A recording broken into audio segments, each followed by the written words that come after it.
Merry Christmas, one and all.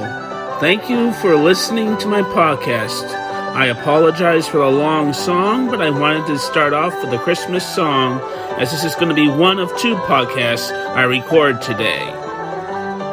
This one will be, as tradition was in my family, a reading of A Visit from St. Nicholas, or more commonly known as The Night Before Christmas. And when the song is done, we will start. So please be patient, and you will hear me read Clement Moore's classic Christmas poem shortly.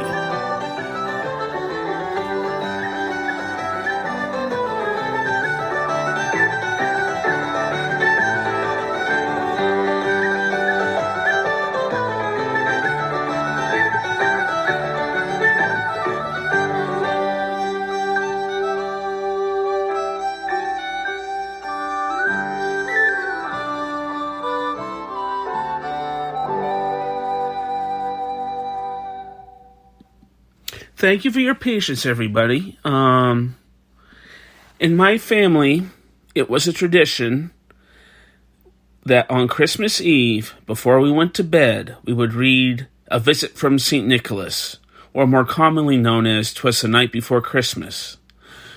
And since my father died earlier this year, I thought I would uphold the tradition in honor of him. If I start choking up, I'm remembering my father's. So please be patient with me, and here we go. 'Twas the night before Christmas, when all through the house not a creature was stirring, not even a mouse. The stockings were hung by the chimney with care, in hopes that St. Nicholas soon would be there. The children were nestled all snug in their beds, while visions of sugar plums danced in their heads. And Mamma in her kerchief, and I in my cap, had just settled our brains for a long winter's nap. When out on the lawn there arose such a clatter, I sprang from my bed to see what was the matter. Away to the window I flew like a flash, tore open the shutters and threw up the sash. The moon on the breasts of the new-fallen snow gave the luster of midday to objects below. When, what to my wondering eyes should appear but a miniature sleigh and 8 tiny reindeer. The little driver so lively and quick, I knew in a moment it must be St. Nick. More rapid than eagles his coursers they came, and he whistled and shouted and called them by name. Now Dasher, now Dancer, now Prancer and Vixen, on Comet, on Cupid, on Donder and Blitzen. To the top of the porch, to the top of the wall, now dash away, dash away, dash away all. As dry leaves that before the wild hurricane fly, when they meet with an obstacle, mount to the sky, so up to the housetop the coursers they flew, with a sleigh full of toys, and St. Nicholas too. And then, in the twinkling, I heard on the roof the prancing and pawing of each little hoof. As I drew in my head and was turning around, down the chimney Nicholas came with a bound. He was dressed all in fur from his head to his foot, and his clothes were all tarnished with ashes and soot. A bundle of toys he had flung on his back, and he looked like a peddler just opening his pack. His eyes, how they twinkled, his dimples, how merry. His cheeks were like roses, his nose like a cherry. His droll little mouth was drawn up like a bow, and the beard on his chin was as white as the snow. The stump of a pipe he held tight in his teeth, and the smoke had encircled his head like a wreath. He had a broad face and a little round belly that shook when he laughed like a bowl full of jelly.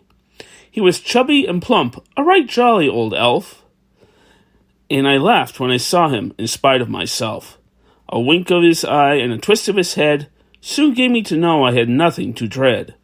He spoke not a word but went straight to his work, and filled all the stockings, then turned with a jerk. And laying his finger aside of his nose, and giving a nod, up the chimney he rose. He sprang to his sleigh, to his team gave a whistle, and away they all flew like the down of a thistle. But I heard him exclaim ere he drove out of sight, "Happy Christmas to all, and to all a good night." I hope this recitation, reading, whatever you want to call it, finds you all well, with your families, or if not, finding time to spend with your families online or wherever. A Merry Christmas, a Happy Yule, a Happy Kwanzaa, a Happy Hanukkah, whatever you celebrate on this day. A Merry Christmas and a Happy New Year to you all. And I will see you again soon.